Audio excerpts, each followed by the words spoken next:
Hi, I'm Randy Reed. It's todayinlighting.com, Wednesday, 5 February, from Ortigia in Syracuse, Sicily. We're sponsored by Current.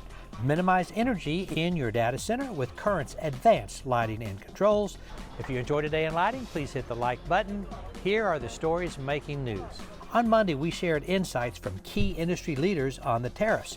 Yesterday, we updated the article with additional comments from Signify and Acuity, both of which offer intriguing perspectives. You can read them yourself at edisonreport.com. Speaking of Signify, they launched a 150 million euro share repurchase program with 30 million euros allocated to employee share plans and the remainder for share cancellation. The program began yesterday and will run through the end of the year.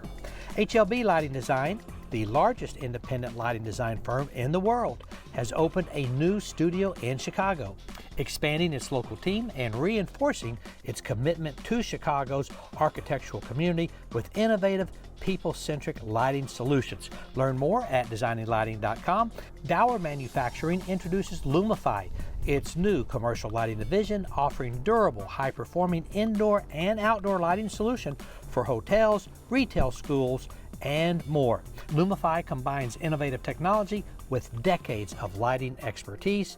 DW Windsor's solar lighting upgrade at Rampton Crossing enhances safety for cyclists and pedestrians while reducing environmental impact.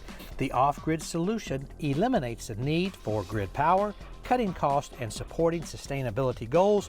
Learn more at designinglightingglobal.com. And yesterday the markets bounced back now that China and Mexico tariffs are on hold. Signify lost 4 cents. That's it. Go light up the world. Have a great day. Pray for peace.